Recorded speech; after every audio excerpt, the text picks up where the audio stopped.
My people, come closer. Sit well. Adjust your wrappers. Because the story I am about to tell you is not for noisemakers. It is for those who know that life is not always what it shows its face to be. In the community of Amaokwe, there was one marriage everyone talked about. If you were a young woman praying for a husband, you prayed for a man like Chief Dike Maduka.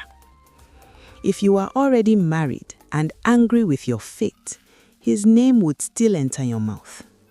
Why is my own husband like firewood? Women would complain, when Chinelo's husband is like gold. Ah, Chinelo. If you looked at her from afar, you would say life had favored her twice. Her beauty was calm, not loud, not aggressive. Skin smooth like polished wood after rain. Eyes that carried kindness even when she said nothing. But it was not Chinelo that made women sigh in the market. It was the way her husband treated her. Every market day, Chief Dike would walk beside her proudly, chest forward, shoulders wide. He would hold her hand as if it were made of glass. If she stopped to admire fabric, he would say loudly, "Wrap it for her. My wife deserves the best."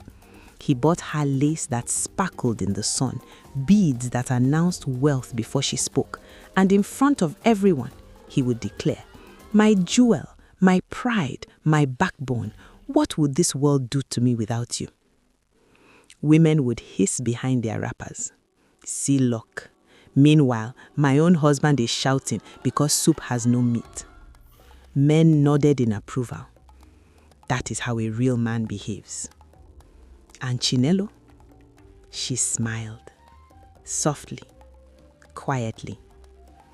But if you looked closely, very closely, you would notice that her smile never reached her eyes. Because praise is sweet in the market, but truth lives at home. And when the sun began to set, when the last greeting faded, when the compound gate closed behind them, that same man, praised by all, removed his public face. My people, that gate did not close softly. It shut like a warning. And inside that compound, the real marriage was waiting. Inside the compound, the air changed. Not loudly, not suddenly. It changed the way warm food turns cold when nobody is watching. Chief Dike's face disappeared first. Then his voice followed.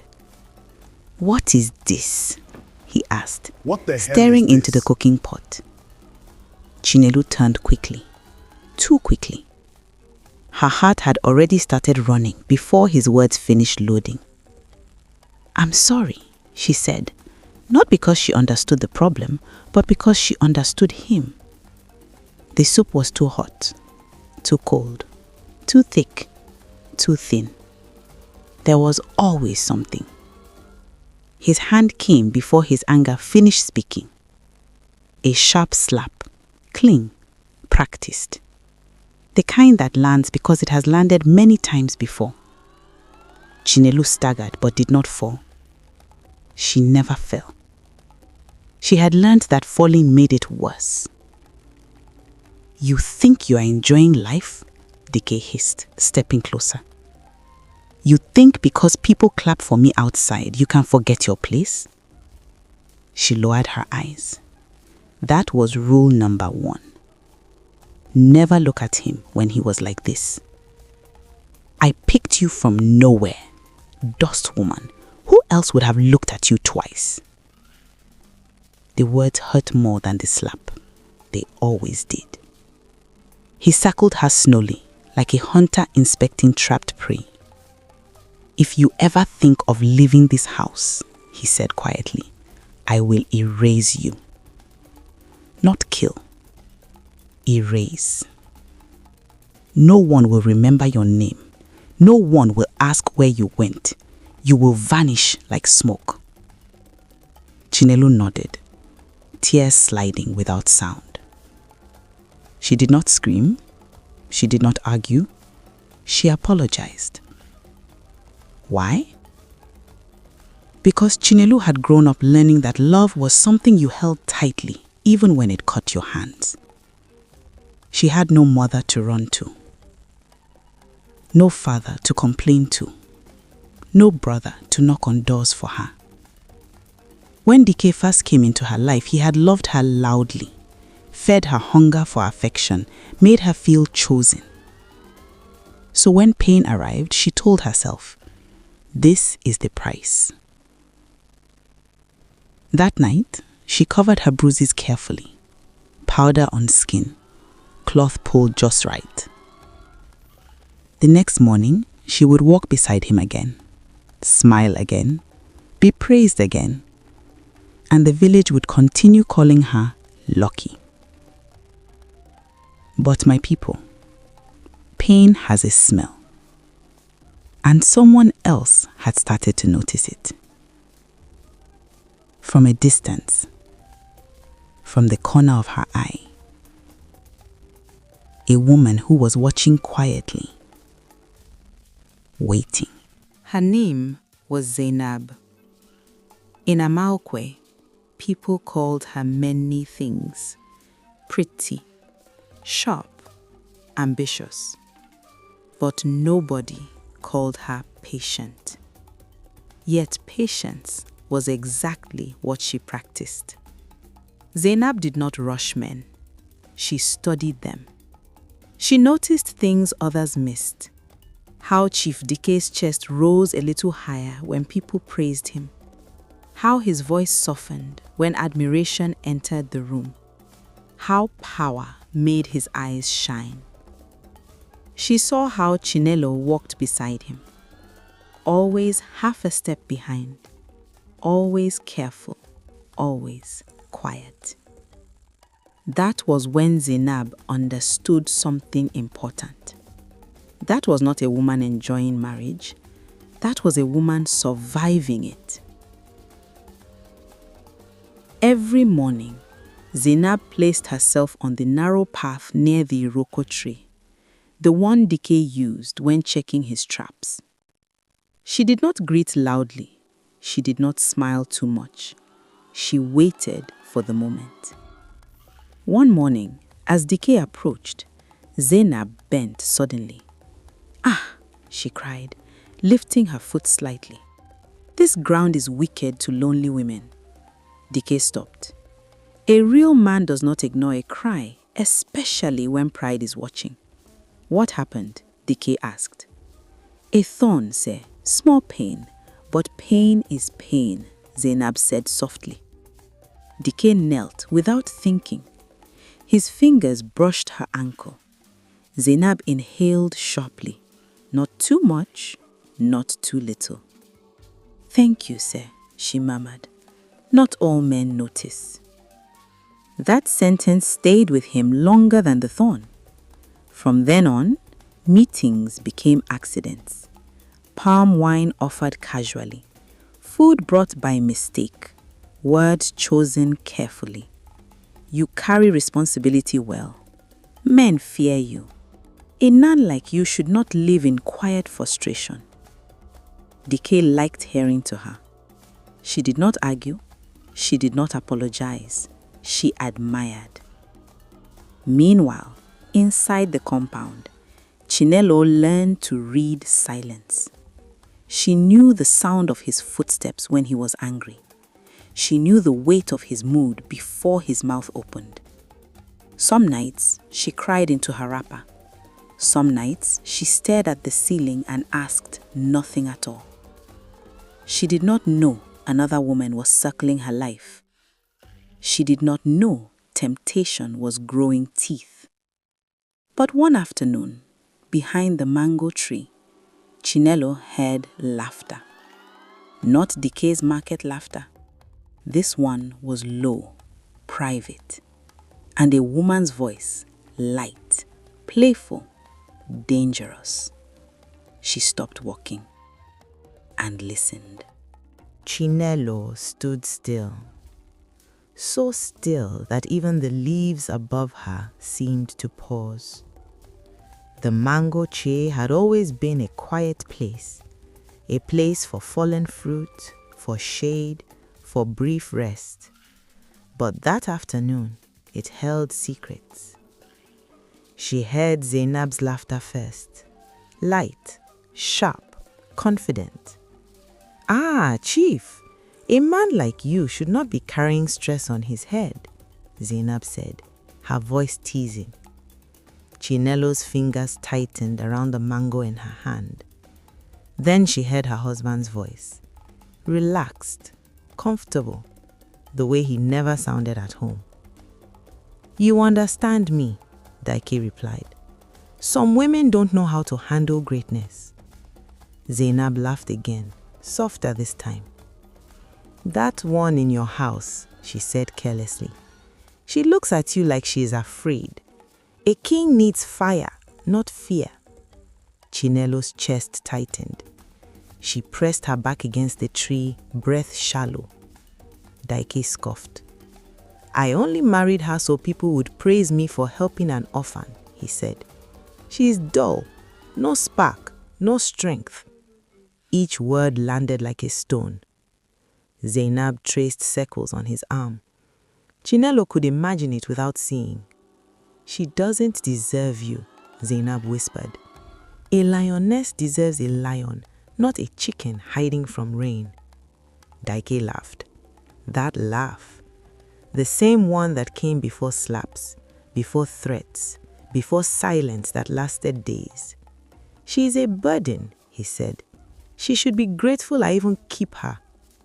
Chinelo closed her eyes, not because she was crying, but because something inside her finally stopped breaking.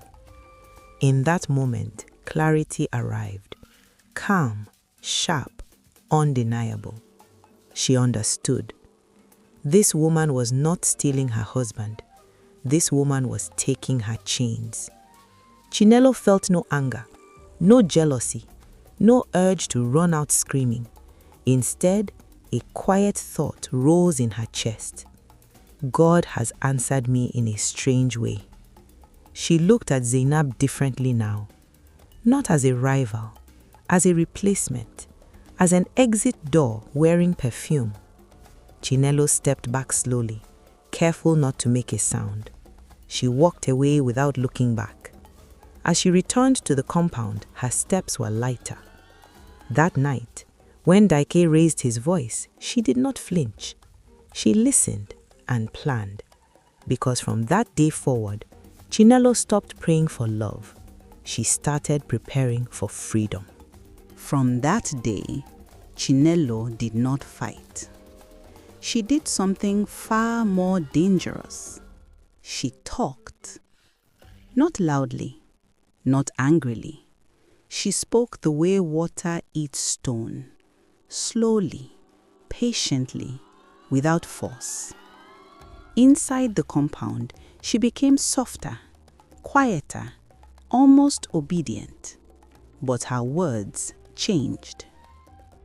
"My people, there is always a day when pretending becomes too heavy."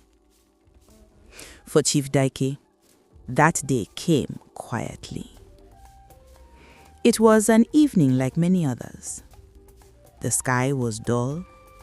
The compound smelled of smoke. Chinelo had forgotten the pot on the fire again. Not by accident, not by mistake, by design. The soup burned until the smell crept into the yard and settled in the air like an insult. Daike entered the compound and stopped short. "What nonsense is this?" he barked. Chinelo did not jump. She did not rush. She turned slowly and looked at the pot. "Oh," she said softly, "I must have forgotten." Forgotten. That word pierced him. He kicked the stool aside. "Have you lost your senses completely?" he shouted. "You want to disgrace me."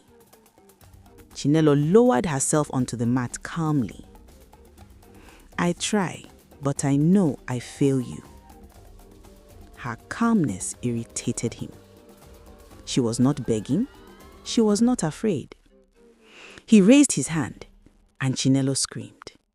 Not a cry of pain, a scream of alarm. A scream that tore through the compound and spilled into the night. Ah! Footsteps paused outside. Voices murmured. Daike froze. His hand hovered in the air, shaking. He dropped it slowly. Silence followed. Thick, humiliating. He turned away from her and paced the room like a trapped animal. I am tired of this house, he said finally. Tired of this life. Chinelo nodded. I know, she replied. A man like you deserves more. That was the sentence, the one that broke the wall. The next morning, Daike did not go to the farm. He did not go to the square. He sat alone, thinking. By evening, his decision was made. Pack your things, he said coldly. I can no longer carry you. Chinelo looked at him. Her eyes were dry. Where should I go? She asked softly. Anywhere, he snapped. Just not here. She bowed her head. I understand. No fight, no curse, no drama. That frightened him. She gathered her few clothes, the small bundle she had prepared long ago. As she reached the gate, she paused. May you find the happiness you are looking for, she said quietly. Daike scoffed. Happiness has already found me. He did not see the irony. Chinelo stepped out. The gate closed behind her. And for the first time in years, she breathed freely. But inside the compound, another woman was already stepping into her place, believing she had won a prize, not knowing she had inherited a storm. My people, some victories announce themselves with music. Others arrive quietly and begin to scream later. When Zainab entered Chief Daike's compound that evening, her head was high, her wrapper was new, her beads were heavy, her smile was wide. This was the house she had dreamed of. She walked through the room slowly, touching the walls, imagining where her things would go. She sat on the chair Chinelo once avoided and crossed her legs comfortably. So, this is it, she murmured, a queen's place. Chief Daike watched her from the doorway. His eyes were unreadable. Zainab did not notice. She was too busy enjoying her win. That night, she cooked carefully, spiced the soup generously, served him with laughter. Eat well, she said sweetly. A man like you should never be hungry. Daike ate in silence. No praise, no smile. Zainab shifted slightly. Maybe he was tired. Later, as they sat together, Zainab spoke freely, the way confident women do. This compound needs new energy, she said lightly. It feels quiet. Daike looked at her slowly. Quiet? He asked. She laughed nervously. I mean, now that I am here. The slap came without warning. Sharp, loud. Zainab gasped as she fell to the floor, beads scattering like spilled seeds. What did you just say? Daike asked calmly. Zainab stared up at him, shocked. I was only... He grabbed her wrapper and dragged her closer. You think you came here to talk? He hissed. You think this is a place for opinions." Her mouth opened, but no sound came out. "This house runs how I say it runs. The woman before you understood that." Zainab's heart pounded violently. The laughter she had practiced disappeared. This was not the man she knew. She scrambled toward the door. Daike was faster. The bolt slammed shut. "You wanted this house," he said coldly. "Now you will stay." Zainab pressed herself against the wall, trembling. Her victory crumbled in seconds. She understood then. She had not taken a husband. She had stepped into a cage that another woman had already escaped from. And somewhere far away, Chinelo was sleeping peacefully for the first time in years. Zainab did not cry at first. She sat on the floor where she had fallen, beads scattered around her like broken promises, staring at Chief Daike as if her eyes could rearrange what had just happened. Her cheek burned, not just from the slap, but from confusion. This was not the man who had laughed with her by the roadside. This was not the man who had listened to her stories. This was not the man who had called himself tired of silence. She opened her mouth again, carefully this time. "I didn't mean any disrespect," she said, choosing her words slowly. "I thought, now that I am here..." Daike did not raise his voice. That was worse. "He thought wrong," he said flatly. He walked past her and sat on his chair, pouring himself a drink as though nothing had happened. "Stand up," he ordered. Zainab obeyed immediately. Her body moved before her mind could argue. She stood there, hands shaking, heart pounding. "You will cook again," he continued. "That soup was too salty." Zainab nodded quickly. "Yes, I will fix it." She rushed to the kitchen, hands trembling so badly she almost dropped the pot. This was the moment she told herself. It was just a misunderstanding. But as she bent over the fire, she felt eyes on her, heavy, measuring. When she returned with the food, Daike tasted it and spat it back into the bowl. "Is this how you plan to feed me?" he snapped. Zainab swallowed hard. "I'm sorry," she whispered. The word tasted bitter in her mouth. Sorry. So soon. He stood up suddenly. "You think because you removed another woman from this house, you can take her place?" he said. "She was quiet. You are noisy." That was when the truth began to crawl into Zainab's chest. Chinelo had not been weak. She had been careful. Zainab glanced around the room. The walls felt closer now. The doorway looked smaller. This house no longer looked like a prize. It looked like a trap that had already closed. Daike leaned closer. "If you try to leave," he said calmly, "I will remind you why you came here." Zainab nodded, tears finally spilling. And in that moment, standing in the space another woman had fled, Zainab understood something too late. She had not taken a man. She had inherited his anger. She had not won a home. She had volunteered to replace a survival. And far away, in a room that smelled of clean air and silence, Chinelo slept without fear. "My people, that is where I will rest my talking drum. Because some houses shine brightly on the outside, but inside they are padded with pain. Some men are praised in the marketplace, but feared in the bedroom. And some women you envy with your full chest are only smiling because freedom is loading.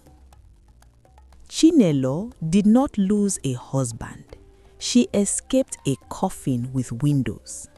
She did not fight to keep what was killing her. She stepped aside and let it destroy the next volunteer. And Zainab, she did not win a man. She won the full package, the anger, the violence, and a lifetime subscription to regret. So, my people, before you spray perfume and start chasing what looks like soft life, before you point at another woman's husband and shout, "God win," ask yourself one simple question. Why is she letting you take him so easily? Because sometimes what looks like a prize is actually an escape plan already in motion. Not everything you fight to collect is a blessing.